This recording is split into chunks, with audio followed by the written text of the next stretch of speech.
urumva umuntu araheba ibyaha arabiheba ariko kandi aratunganya na kahise kiwe kuvyemera ati egome ni jewe nabikoze mbere nitwekwe no kuvuga ngo ni satani yabinteye noye tugomba satani yihane nitwe tuteza kuyihana shetani ntiyihana urubanza rwiwe rwaramaze no gucibwa azotabwa mu rutazima n'abamukoreye. Bwana Yesu asifiwe. Turashimira Imana tena kuri uno mwanya Imana duhaye kugira ngo kumbure dushobore kuvuga ivyayo. Turaguhaye kaze tena Pasiteri Alpha Kisade Nduwimana hari haciye igihe amakuru y'imisi. Ndashima Imana pe ndanezerewe. Karibu cyane kudusangiza ijambo ry'Imana.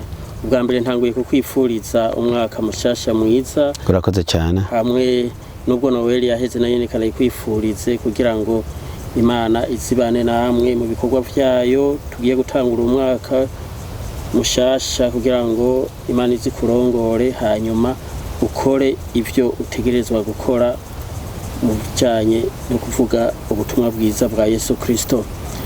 Hanyuma rero tudatebeje twagomba kumbure ngo tuguhe umwanya hanyuma tubwire iki Imana yagushize ku mutima. Urakoze cyane, karibu cyane.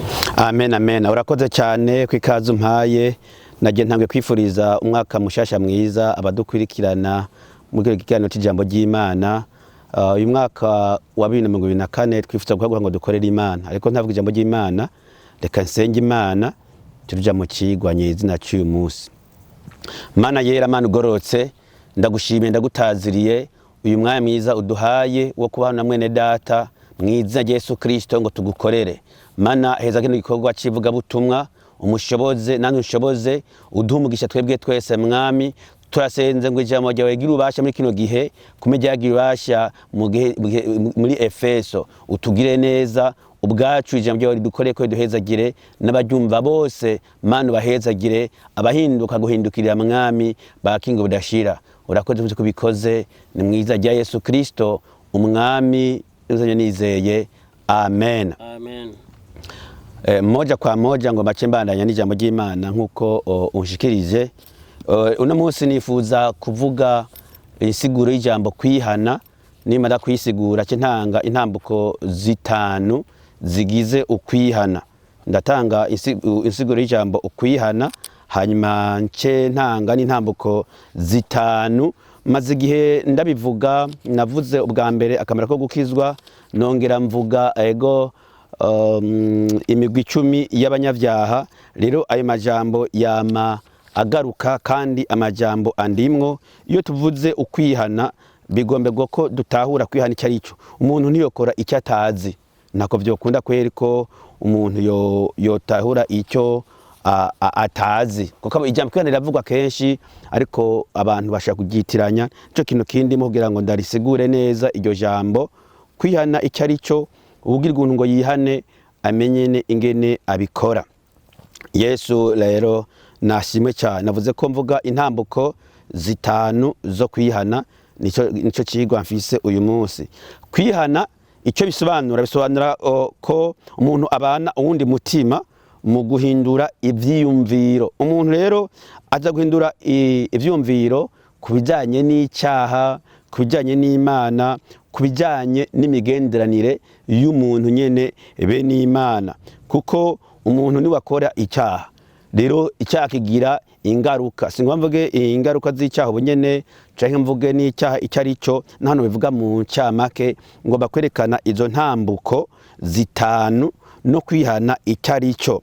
Umuntu asomye rero mu Bakorinto ikete cya kabiri Pawulo yandika Bakorinto gice c'indwi umurongo 8 gushika 11 harerekana nyene ko umubabaro wo mu buryo bw'Imana utera kwihana kuticuzwa kuzana agakiza, ariko umubabaro wo mu buryo bw'isi utera urupfu.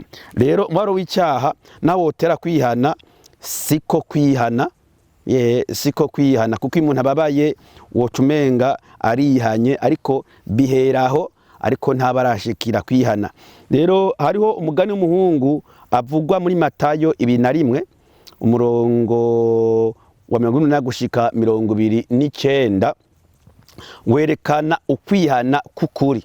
Havuga ngo iki? Habaye umuntu yari afise abahungu babiri, aragenda abarira umuhungu mukuru ati genda mwana wanje uyu munsi uje gukora mu ruzabibu. Araheza aramwishyura ati eka singenda, maze hanyuma aririmbura aragenda. Usha gusoma ku murongo wa 30 gushika 31.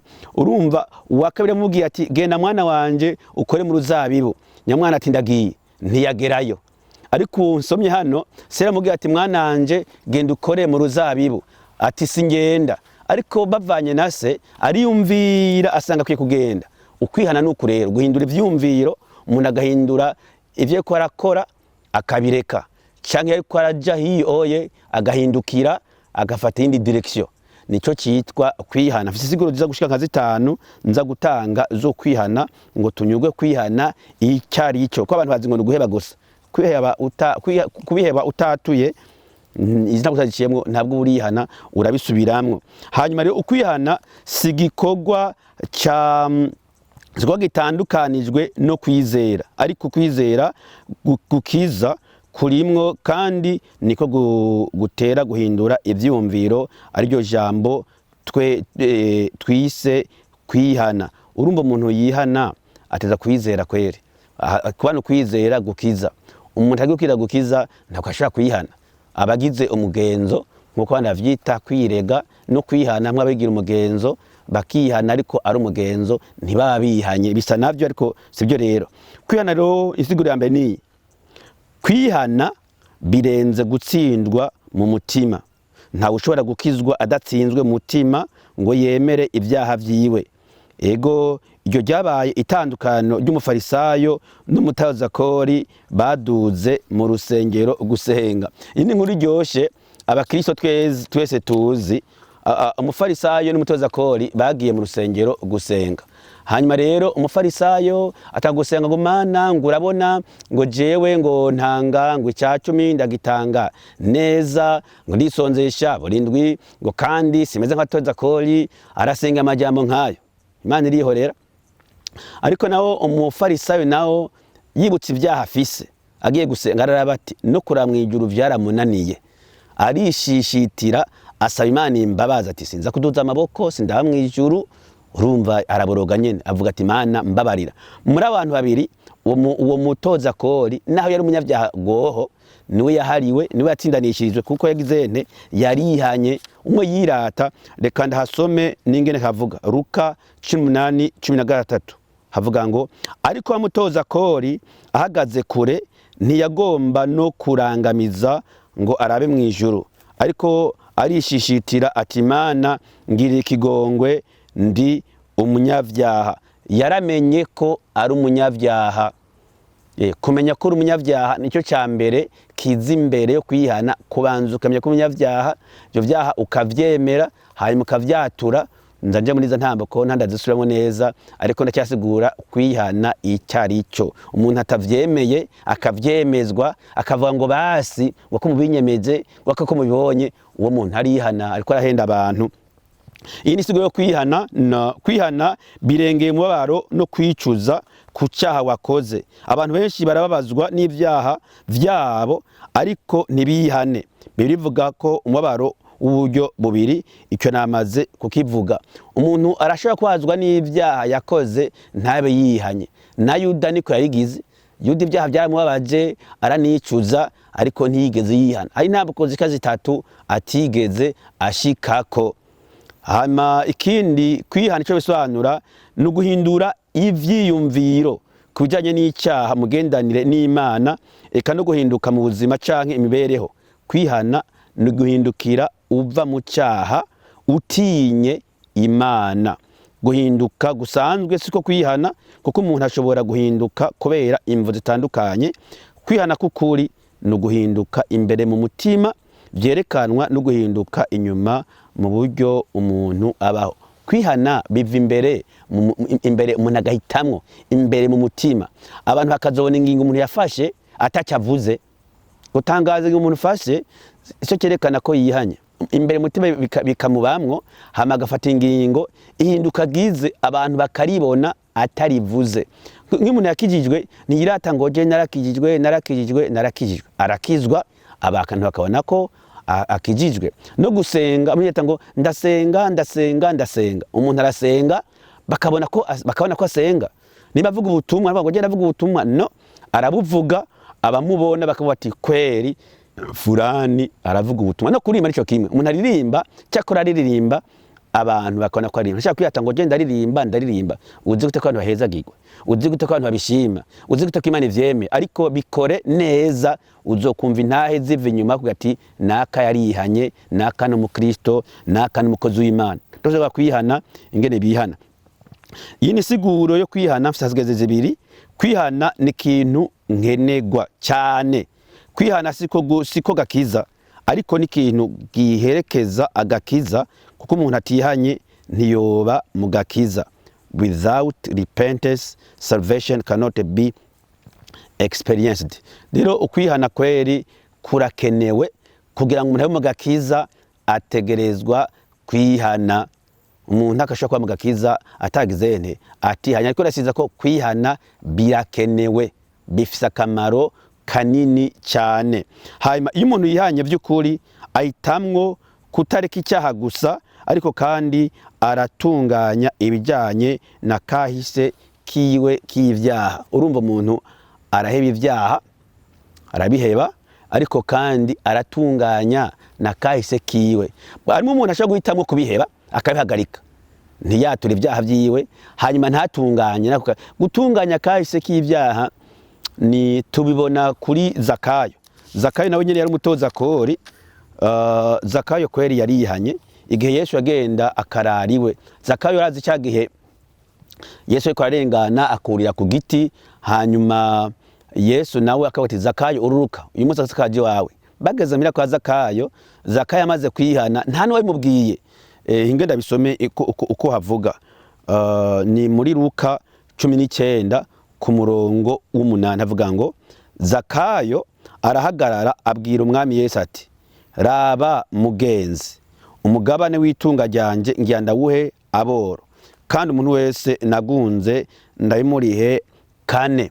Ndiko nerekana ko Zakayo yatunganije akahise kwiwe, yarihanye yogera atunganya akahise kiwe k'ivyaha. Iyo umuntu yivye mu gutunganya akahise kiwe arasubiza. Iyo umuntu yihanye ubuvyo ijya kabigumana, se umva yihanye kise, ntarihana, ntatunganije akahise kiwe. Urumva umuntu arihana hanyuma agatunganya akahise k'ivyaha kiwe, nkuko Zakayo yabikoze. Zakayo abo yivye yavuze ngo umugabane wiwe agomba haboro, hanyuma cyagirante abo yagunze abarihe kane. Bisobanurwa iyo umuntu yihanye nko gutukana, abo yatutse arabasaba ikigongwe. Umuntu yihanye arasaba ikigongwe, agudusaba ikigongwe umva yo bayihanye gute kandi abihakana, amva ngo arihanye mugo ntana navyemera. Intambuko ndaza kuzishikako ngo ncishe mu gato yamvuge icyayi cyarico. Icyaha twese turakizi, ariko uko bira icita ni muri Yohana igice cya mbere cyanditswe na Yohana gatatu kavuga ngo umuntu wese akora icyaha akora ivy'ubugararizi, kandi icyaha nico mugararizo. Icyaha cyose umuntu yihanye agomba kuraba ingene atunganya kahise kaco. Ico kigora abantu benshi ko kumenga biramaramaje, umuntu atageze ku rwego bw'uko ubwo maramare abuvamwo akabitunganya, bizomugora ingene bwa arihanye, ingene bandaye neza mu gakiza. Nibwo aba yabishatse kuyihana ntabwo yihanye neza. Rero ngo manje ku ntambwe ikomeye nibaza ko irageje kuzigura kwihana icyo arico muri nziza shinga zitanu. Nje ku ntambuko zitanu zo kwihana. Yohana ubwiwe yaze yigisha avuga ngo mwihane kuko ubwami bw'Imana buri hafi. Na Yesu ubwiwe yaze yigisha avuga ngo mwihane kuko ubwami bw'Imana buri hafi. Abakozi b'Imana twese ndiko gihe duteguzuza kwa Yesu Kristo tuvuga ngo abantu bihane. Ishengo tubwira ngo ni gihane, cyangwa abantu nibatunganye ubugingo, abantu bitege ukuza kwa Yesu. Hari abantu batabitahura, ndongowe na mpwemu yera muri iri jambo nifuza kuvuga zino ntambuko zitanu ingene umuntu yihana. Kwihana nasgo icarico, none umuntu ihana gute? Icambere ni giki? Ngeba nisome Mariko 4 ku Mariko gice cya mbere ku murongo wa kane avuga ngo niko Yohana yaje abatiriza mu bugaragwa yigisha umubatizo wo kwihana ngo babohogwe ivyaha. Kumbe n'ibatizo ni myinshi. Umubatizo wa Yohana wari umubatizo wo kwihana ivyaha ngo abantu babohogwe. Icyambere rero, icyambere na mbere mfatiye no mu byo navuze, umuntu ategerezwa kumenya icyaha ciwe.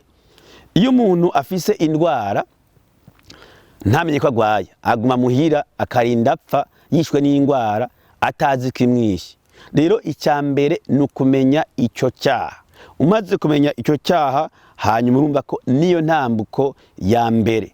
Iyo umuntu agwaye hama ntaje kwa muganga kuko atamenye ko agwaye, ingaruka ziraza agapfa, kandi yaje kwa muganga ntacyo ari kuba. Rero umuntu amenye icyaha ciwe hama akacihana araharigwa. Iyo umuntu atihanye rero azopfa azize ico cyaha ciwe, ndi kuvuga rwa rupfu rwa kabiri. Kasoma amajambo ashika ino jambo Abaroma 3:10 havuga ngo nta ugororoka nta numwe. Iri jambo rituma umuntu wese yo kwihana. Kubihanye Imana ishimwe. Kubatarihana na muntu yoba atacyaha omenga arafisa ntacabona nuko ataja mu ijambo ry'Imana. Ubwo bakonye icyaha ciwe asoma ijambo ry'Imana akaryumviriza, arashika nabona ati kino cyaha naragikoze. Uko usomye nko Galatiya gice cya 5:19 ubona ivya kameremere. Urinze uhasoma ukabura ikigutsinze pe uba wagira ubuntu n'Imana. Uhasomye abona ati kino kintu kindimo. Ahandi habishigikiye ni Abaroma 3:23. Hano ndahavuga iminsi yose, ndahazi mutwe avuga ngo bose bakoze ivyaha ntibashikira ubwiza bw'Imana. Rero intambuko ya mbere umuntu ategeza kwemera icyaha, akemera ko ateza kumenya icyaha ciwe, akemera ko yacumuye, akemera ko ari umunyavyaha. Iyo niyo ntambuko ya mbere izi imbere y'izindi zose yo kwihana. Intambuko ya kabiri, umuntu ategerezwa kwemera ibyaha vyiwe. Hari ubwa mbere kukimenya hama no kucemera, ukemera ko ari wagikoze, utidodombera abandi nk'abagabo n'abagore. Iyo umugabo yakoze icyaha ntiyemera avuga ngo yagikoreshejwe. Ijambo namwe kumwe kwa Adamu na Eva, Imana iraza ibaza Adamu ati wariye ku icyaha giti? Hagwa ati ego canke oya, ngo wa mugore wampa. Imana iraza Eva ibyo wakoze ni biki? Ngo inzoka. Imana iraza inzoka. Urumva kwihana nukuvyemera ati ego me ni jewe nabikoze. Mbere nitwekwe no kuvuga ngo ni Satani yabinteye. Noye tugomba Satani yihane. Nitwe tuteza kuyihana, Shetani ntiyihana. Urubanza rw'iyo rwaramaze no gucibwa, azotabwa mu muriro utazima n'abamukoreye. Burya umuriro ntiwagerewe abantu, wagerewe Satani, ariko abakoresha Satani bose bazomukurikira mu muriro, bazojana nawe mu muriro. Rero umuntu yemeye ibyaha vyiwe, ubwa mbere na mbere yamenye icyaha cyari cyo yakoze, hama aracemera ko yagikoze, naho yoba yarahenzwe. Nimba yahenzwe n'umugore, nimba yahenzwe n'umugabo, nimba yahenzwe n'abavyeyi, nimba yahenzwe n'ababanyi, naho yahenzwe niyemere ko yabikoze. Iyo nindi ntambuko igira kabiri. Ngeze ku ntambuko igira gatatu, ko zose ni zitanu. Duteza kubabazwa n'ibyaha byacu. Hano nahavuze haza kuba umubabaro udasanzwe wo mu mutima, kuko navyo birabaza Imana. Ubwo bakusoma neza Zaburi 51 ku murongo wa 4 havuga ngo ni wewe ubwawe nacumuyeko, nakoze ikibi mu nyonga zawe. Ndaje ndasubiremo Zaburi 51:4. Nuko bihanaga. Izaburi ivuga ibyaha bya Dawidi, ikavuga n'ukuntu yihanye. Yavuze ngo ni wewe, yabwira Imana, ni wewe ubwawe nacumuyeko, nakoze ikibi mu nyonga zawe. Yewe Dawidi yakoze ibyaha byinshi. Dawidi Imana yamushima kuko afite umutima wihana. Burya Dawidi yakoze ibyaha no gusubya mbere Sawuli ntiyigeze yihana. Yagize umutima ukomantaye ntiyihana. Dawidi yakoze ibyaha byinshi, ariko Dawidi yamye yihana. Niki yarakivuze, ntiyahakana ngo harire. Abantu bakinde baraharira. Umuntu umuhanuye avuga ngo warambonye, ngo dani cyabona. Umuntu asaba ivyabona, uwo muntu yihanye, na byabona byoza agaca yemera ntiyihanye nuko mwamufashe nabwo nahabwa igihano umuntu akwiye igihano. Ariko umuntu agize umubabaro mu mutima agatuntura ari n'amosozi azira agakorora amosozi bamwe nakora amosozi ya fake, ariko nderekana muri hatuwa ibintu byinshi biza umuntu ukabona ko yihanye nawe nyine akumva ko ababaye agatuntura akumva ko atazobisubira. Imana n'ukuri nidufashe cyane dutahure kwihana icyo ari cyo hama twihane kugira ngo tuzobona Imana, niyo nzira izodushoboza kubona Imana.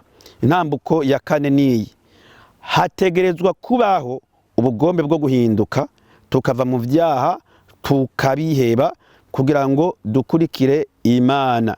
Hano akarero kahari niyo umusuma afashwe mu Barundi canke abaha cyane abanyafrika, umusuma afashwe arakubitwa gakubitwa noneho yoboroga akavuga arabihevye kuko abikoze ko yafashwe ntarihana. Rero hagomba kuba ubushake bwo guhinduka, ubushake bwo kubiheba nayo batafashwe. Wafashwe kweri ntawe ubizi neza ko azoheba kuko nimaka abigihe barayo ko atazobisubira. Hari umuntu arinzi yahora akora ibyaha nkuko nyene agafatwa ati nusubira kwibazo gukorera iki ngo muzonshira intoki mu ziko, undi musi aribatizana tusheza intoki mu ziko atangura kurira. Urumva ku munwa arabivuga ko mu mutima nta biriyo. Rero hagomba kuba ubushake pe ku cyaha cyose umuntu abona cyamunaniye nagira ubushake bwo kugiheba no kukivamwo. Ni kweli dushobora mpwemu yera ijambo ry'Imana ko ryadutsinze umuntu akagerageza bisa no guheba itabi cyangwa guheba inzoga. Hano hantu muri Australia barafite amaterapi abadokiteri bafasha abantu baheba itabi, biragumye guheba itabi aguma agira inyota y'itabi akakora amazowezi bakamufasha gushika gizente agira ubushake byo mugiye ngo akore akabiko adahari. Ariko ibazo umuntu aja kwa muganga ati kora ibi ngo ntavyo nkora, nta bushake afise. Ni ubushake rero aha mbere hoho umaze gushamwa ubushake hari gihe no kwisondesha bijabo icyako ko abishatse mugasanga biguyemo. Na pare vuga neza ngo shaka gukora iciza hanyuma ngashaka nakoze ibi bitubako naje bimbako ukemera gukora iciza bikakunanira. Ahagomba kugira rero n'urugendo rutari ruto, intambuko mu rugendo rutari ruto bw'ubushake gushika bishoboye. Kujya kwa siporo, muna kwa siporo yirukanga uba wabishatse mu ntango bikanka ukuzobandanya uzomenyera. Kujya kwa mapompage, muna kora pompage mu ntanga arababara akamata kwimenya ko bushake arashikata kujya kuvuza gitari. Munavuze gitari wese mu ntango kuntu akarababara, ariko amaze kwimenyera ko ubushake ashikajyoherwa akavuza gitari atabari intoki kandi mu ntango urababara. Nico nagira ntange ko akarorero. Hanyuma rero birashoboka kweri kwihana, birashoboka habaye ubushake niyo vyoteba birateba bigashoboka bikagenda neza. Intambuko ya nyuma ya gatanu yitwa guheba burundu. Ndagisoma ngo icyo umuntu yihanye rero aragiheba.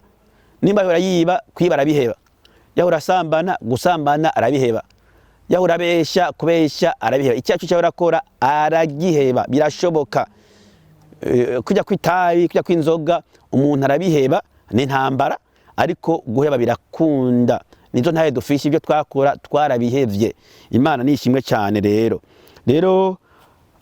naho icyumviro kiza cyico cyaha urakigwanya kuko uba warasenze uba warasengewe uba warisonzesheje. Rero byukora uraheba, guheba burundu pe birashoboka.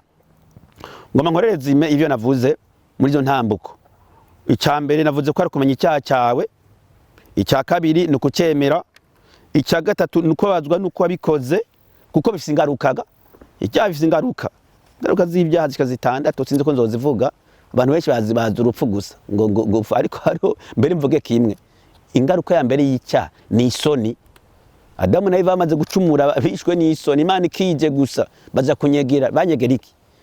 Kuko bakoze icyaha bakibonye ko ari gusa, kandi kare bari bambaye ubwiza bw'Imana, bari gusa bari bambaye ubwiza bw'Imana nta muzo bambaye, bakibona ko bambaye ubusa baza kunyegera munsi y'ibiti bakora amabere. Rero icyaha cyose umuntu akora ingaruka yacu ya mbere ni isoni. Icya gatatu navuzwe nuko babazwa nuko wabikoze. Icya kane n'ubugombe bwo guhinduka hanyuma ugahindukira. Icya gatanu nkuko baje kubivuga nuguheba burundu. Meraheza hari abantu bicuza gusa Yuda Iskariyota yaricujije aremera icyaha ciwe ariko ntiyasabye imbabazi. Rero kwihana ni ubuntu bw'Imana tugirirwa. Ego na Yesu aje yigisha avuga ngo abantu bihane ku bwami bw'Imana buri hafi. Mbere mu bugombe bw'Imana, Imana igomba ko abantu bose bihana. Mu bugombe bw'Imana, Imana igomba ko abantu bose bahindukira bakareka ibyaha. Ko Imana yamihonya abantu kubera ibyaha. Igihe cya Sodomu na Gomora, Imana yaranduye abantu kubera ibyaha. Mbere byagwiriye bya Sodomu na Gomora. Igihe cya Nowa kubera ibyaha, Imana yaranduye abantu. Ndiko nderekana igituma dukwiye kwihana, umuntu akihana ku giti ciwe, imiryango ikihana, n'amahanga cyangwa ibihugu bikihana.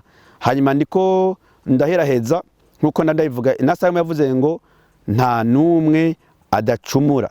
Kwihana rero nongera ducamwo dushikira Imana, ko turazi ko Yesu niwe nzira n'ukuri n'ubugingo.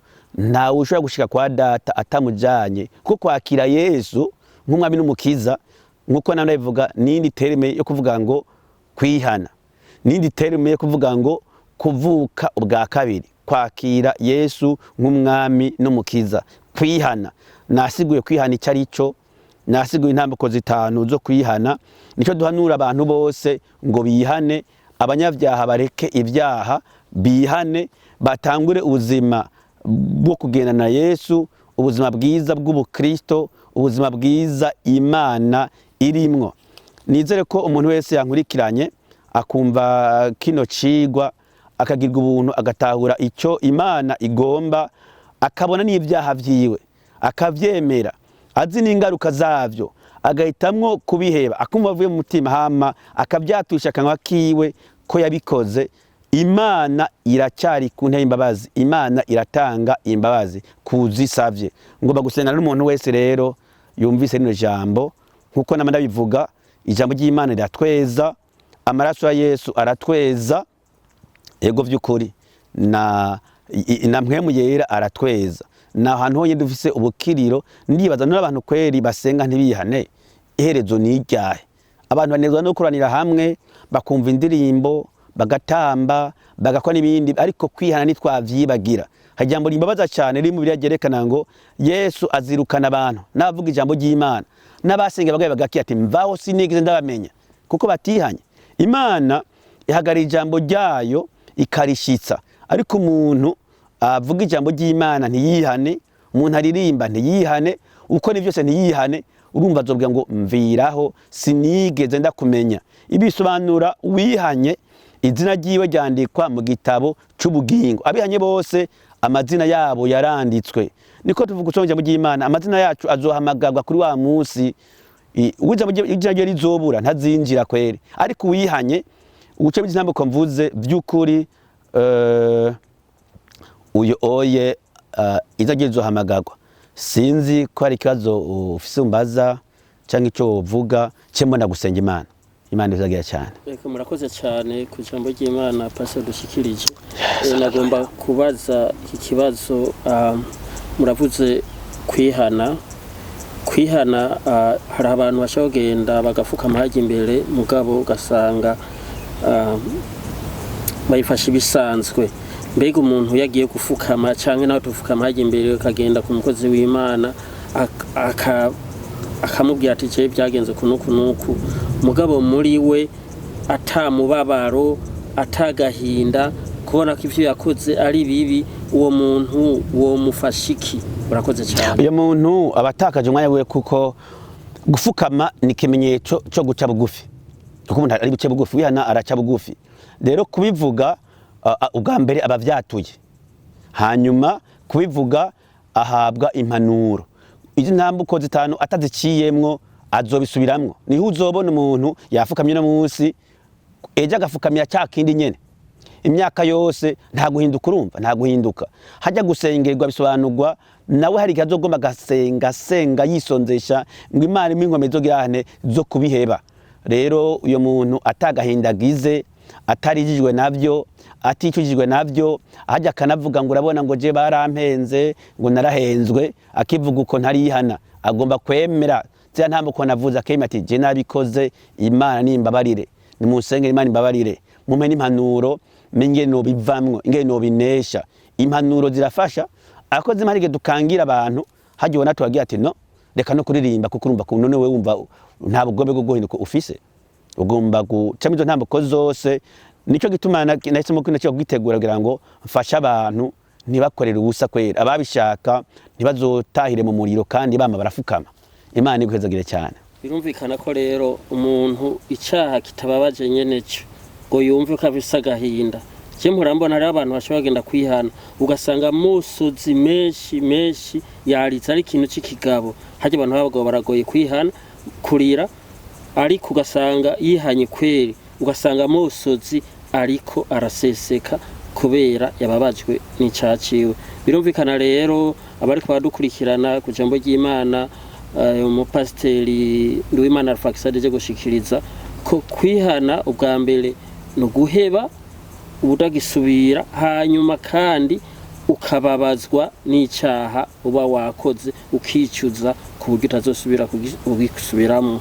Ngira ngo nuko pasiteri nuko rero murakoze cyane. Nagomba kumbure ngo muheraheze no gusenga kumbure hariho abantu bashaka kuba mu kino jambo hanyuma bakabona ko bakwiye kwihana kumbure washobora gusenga hanyuma gira Imana ibagire neza. Murakoze cyane. Ntarasenga dutange chance kuzo kurikana ubutumwa akagira ikibazo ashaka kwandika muri comment akabaza ikibazo tukazocishura.